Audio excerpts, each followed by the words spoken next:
बिस्मिल्लाहिर्रहमानिर्रहीम। Daily home skills में खुश आमदीद। व्यूअर्स, आज मैं आपके पास एक रेसिपी लेकर आई हूँ। तो आज हम आलू चिकन के कबाब बनाएंगे। ये कबाब जो हैं ये बहुत ही ईज़ी रेसिपी है और बहुत ही मज़ेदार बनते हैं। जब आप बनाएंगे तो आप वाकई में ज़रूर बनाएंगे फिर। तो ये स्टार्ट करते हैं। ये मेरे पास 1 किलो चिकन है, बोनलेस चिकन है ये। और ये मैंने पैन लिया है, इसके अंदर मैं 2 किलो आलू धो के छील के मैंने इनको काट लिया है। तो ये डाल दिए हैं इसमें। और अभी मैं इसमें ये चिकन भी ऐड कर देती हूँ। ये 1 किलो चिकन जो है ये भी इसमें ऐड हो गया। आलू 2 किलो और चिकन 1 किलो। और ये लहसुन जा रहा है इसमें। ये 2 पोथी लहसुन है। और इसके साथ ही ये प्याज हैं, 2 अदद मोटी वाली प्याज हैं। और ये 2 टेबलस्पून सूखा धनिया और 2 टेबलस्पून सफ़ेद ज़ीरा साबुत मैंने इसमें ऐड कर दिया है। और ये प्याज भी हम मोटी मोटी काट कर इसमें डाल देते हैं, बारीक नहीं काटनी, मोटी मोटी ही काटने आप, कोई फ़र्क नहीं पड़ेगा। अब ये इसके अंदर जो है ये 3 टीस्पून जो है ये सॉल्ट को ऐड कर देते हैं। अपना अपना टेस्ट के मुताबिक ही ऐड करें। और ये हाफ़ टी स्पून जो है इसमें रेड चिली पाउडर ऐड कर देते हैं। ये 3 टीस्पून जो हैं ये रेड चिली फ्लेक्स को ऐड कर देते हैं। 3 टीस्पून जो है ये होममेड रोस्ट मसाला इसमें ऐड कर देते हैं।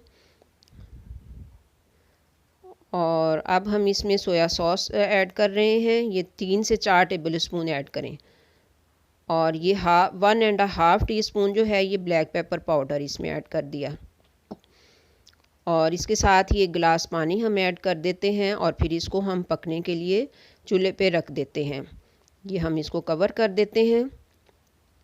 और अब हम कवर उठा के देखते हैं, आधा घंटा ये हो गया इनको पकते हुए। तो अब हम इसको अच्छे तरीके से हिलाएंगे और फिर हिलाने के बाद हम ये चेक करेंगे कि इसके अंदर पानी कितना बाकी है। ये पानी देखिए अभी इसके अंदर काफ़ी सारा मौजूद है। अभी हमने इसको फुल फ्लेम पे इसको ड्राई करना है। और ये ड्राई हो चुका हमारा पानी जो है ये हमारा फुल फ्लेम से ड्राई हो चुका। अब हम इसको ठंडा होने के लिए छोड़ देते हैं। ये हमारा चिकन जो है ये ठंडा हो चुका। अब हम इसको एक छोटे से डंडे की मदद से इसको कूट लेते हैं। इसी बर्तन के अंदर हम इसको कूट लेते हैं। आपने इसको किसी और बर्तन में कूटें या इसी में कूटें, चॉप नहीं करना, आपने इसको कूटना है। तो फिर ये अच्छे कबाब बनेंगे रेशे वाले। अब ये हमारा कूट चुका कीमा, ये देखिए ये इस शक्ल में आ चुका है।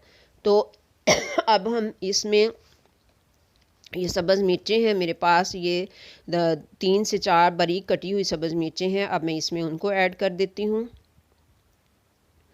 और इसके साथ ही ये मेरे पास सूखा धनिया, हरा धनिया और पुदीना है बारीक कटा हुआ, वो भी मैंने इसमें ऐड कर दिया।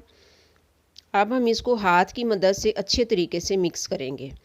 आपने इसको चमचे की मदद से मिक्स नहीं करना, अच्छे तरीके से हाथ की मदद से इसको मिक्स करना है।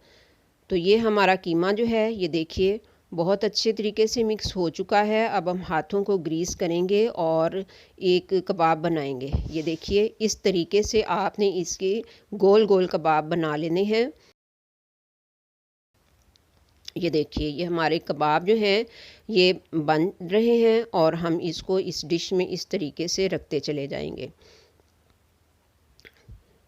ये हमारे कबाब जो हैं ये बन के रेडी हो चुके हैं।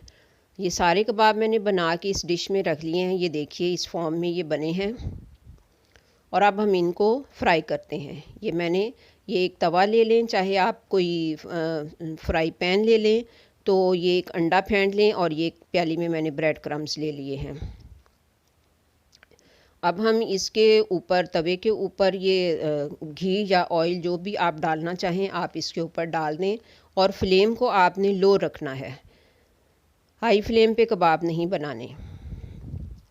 अब हम एक कबाब को अंडे में पहले डिप करते हैं, फिर इसको इसमें ब्रेड क्रम्स के अंदर रखेंगे और फिर उसको चारों तरफ से इसकी कोटिंग करेंगे। ये दूसरे हाथ से आप इसकी कोटिंग करें ताकि आपके हाथ, अंडे वाले हाथ को ब्रेड क्रम्स ना लग जाएं।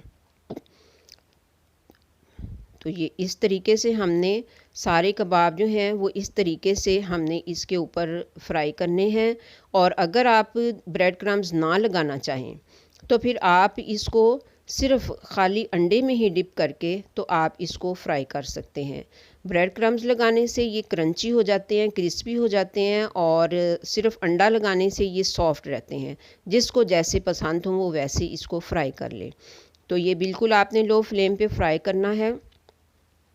अब कुछ देर के बाद हम जैसे ही ये घी जो है ये अच्छे तरीके से मेल्ट होता है और इनकी एक साइड जो है ये पक जाती है, तो फिर हल्की ब्राउन होने पे हम इनकी साइड को पलट लेते हैं।